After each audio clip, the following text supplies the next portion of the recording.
আসবো পরের খবরে। কাঞ্চনজঙ্ঘা এক্সপ্রেসের দুর্ঘটনা, আর সেই দুর্ঘটনাতেই আহত হয়েছেন সোদপুরের আরও এক বাসিন্দা। আহত হয়েছেন সোদপুর নাটগড়ের বাসিন্দা খোকন সেন। খোকন সেনের মাথায় আঘাত রয়েছে, অস্ত্রোপচার হয়েছে বলেই জানা গিয়েছে পরিবারের তরফ থেকে। গতকালকের যে দুর্ঘটনা কাঞ্চনজঙ্ঘা এক্সপ্রেস, সেই কাঞ্চনজঙ্ঘা এক্সপ্রেসে ছিলেন সোদপুরের নাটগড়ের বাসিন্দা খোকন সেন, এবং এই দুর্ঘটনার কবলে পড়ে তিনিও আহত হয়েছেন। তার মাথায় চোট রয়েছে বলেই জানা গিয়েছে। পরিবারের তরফ থেকে জানানো হয়েছে যে অস্ত্রোপচার করতে হয়েছে তার এই মাথায় আঘাতের কারণে।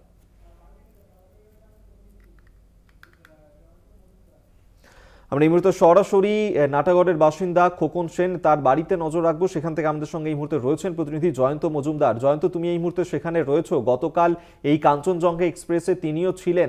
পরিবারের তরফ থেকে কি বলা হচ্ছে, কি অবস্থায় এই মুহূর্তে রয়েছেন খোকন সেন?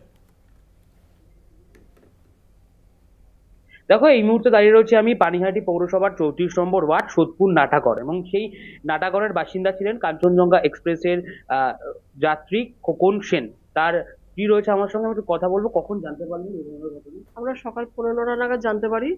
আমার হাজবেন্ডের দুজন অফিস কলিগ এসে জানায় যে এরকম দুর্ঘটনা ঘটে গেছে, তখন জানতে পারি। কি কি হয়েছে আপাতত, কি জানতে পেরেছেন? খুবই তো সিরিয়াস কন্ডিশনে ওনাকে ওখান থেকে বার করা হয়েছে। তারপরে তো ওরা ওখানে মেডিকেল কলেজে, হ্যাঁ, উত্তরবঙ্গ মেডিকেলে ভর্তি করা হয়। ওখানকার লোকাল লোকরাই মনে হয় ভর্তি করে দিয়েছিল। তারপরে ওখানে চিকিৎসা চলছে। কি কি আঘাত রয়েছে? আঘাত রয়েছে মাথার পেছনে, বিশাল বড় আঘাত পেয়েছে। অনেকগুলো সেলাই পড়েছে মাথার পেছনে। আর আপনার পেটের মধ্যেও একটা মেজর অপারেশন হয়েছে। হ্যাঁ, অস্ত্রোপচার হয়েছে পেটের মধ্যে।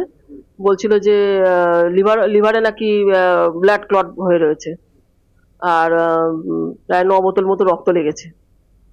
আতঙ্কে বা দুশ্চিন্তায় রয়েছে? অবশ্যই আতঙ্কে দুশ্চিন্তায় আছি, যতক্ষণ না ওনাকে 72 ঘন্টা তো অবজারভেশনে আছে। এবার 72 ঘন্টা না যাওয়া অবধি তো একটা দুশ্চিন্তা মানে থেকেই যায়। সেক্ষেত্রে কি মানে রেলের গাফিলতি? অবশ্যই তো রেলের গাফিলতি। রেলের গাফিলতির জন্যই তো এত দুর্ঘটনা ঘটছে।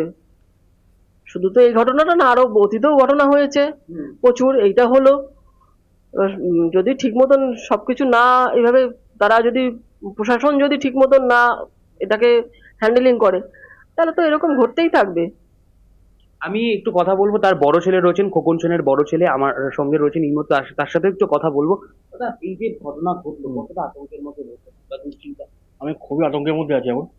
মানে যতক্ষণ আমি বাবাকে চোখের সামনে না দেখতে পাচ্ছি, যতক্ষণ কোনো ভালো খবর না আসছে, তখন আমি এমনি আতঙ্কের মধ্যে থাকতে হবে। ঠিক আছে, পরিবারের তরফ পরিবার থেকে আমার ভাই গেছে, আমার মামা গেছে, আর একজন আমাদের আত্মীয় মতো সে গেছে।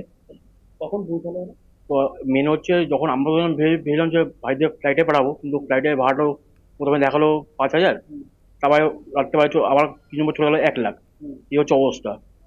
এবার তারপরে আমরা ওকে বাই রুট পাঠিয়েছি। পৌঁছেছে ওখানে গিয়ে রাত 3টে নাগাদ গিয়ে পৌঁছেছে। ওখানে গিয়ে তারপরে বাবা যেহেতু আর্মিএস এর কর্মী, তার জন্য ওরা আমাদের আর্মিএস এর যে ওখানে রেস্ট হাউস থাকে ওখানে গিয়ে উঠেছে, ওখানেই রয়েছে। আর ওখানে আজকে 11:30 সময় মনে হচ্ছে ফার্স্ট মানে বাবাকে দেখতে পেরেছে, কথা হচ্ছে। সুস্থ আছে এখন? এখন একটু ওই অবজারভেশন আছে, কারোর সাথে কথা বলতে দিচ্ছে না, কিন্তু একটু ভয় পেয়ে আছে। আতঙ্কে রয়েছে। আমাদের সবাই তো ওরকম হয়েছে। তার মধ্যে সঙ্গে তো 3জন ছিল, একজন তো মারা গেছে। আর দুজন আপাতত?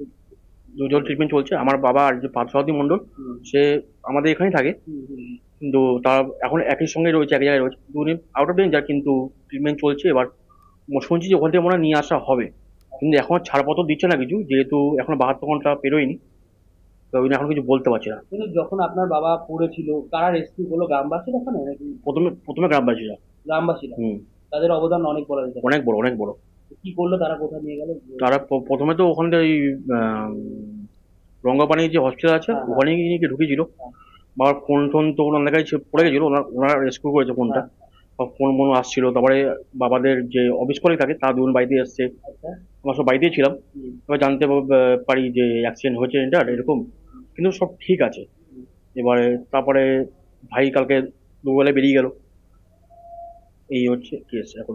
এখন ভাইয়ের থেকে কি জানতে পারলেন আপডেট খবর? হ্যাঁ, ও ভাইয়ের আপডেট খবর হচ্ছে এখন বাবা স্থিতিশীল রয়েছে, মানে আউট অফ ডেঞ্জার, কিন্তু স্থিতিশীল রয়েছে।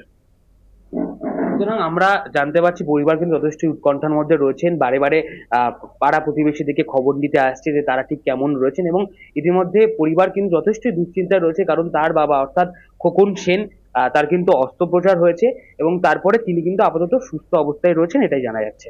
একেবারেই তাই। আপাতত ধন্যবাদ তোমায় জয়ন্ত মজুমদার, এতক্ষণ সরাসরি আমাদের সঙ্গে ছিলেন প্রতিনিধি সোদপুরের নাটগড়ের বাসিন্দা খোকন সেন, যিনি এই কাঞ্চনজঙ্ঘা এক্সপ্রেসের যে দুর্ঘটনা, সেই দুর্ঘটনার কবলে পড়েছিলেন। এই কাঞ্চনজঙ্ঘা এক্সপ্রেসের মধ্যে তিনি ছিলেন, তবে পরিবারের তরফ থেকে যেমনটা বলা হচ্ছে যে অস্ত্রোপচার করা হয়েছে, আপাতত স্থিতিশীলই রয়েছেন খোকন সেন।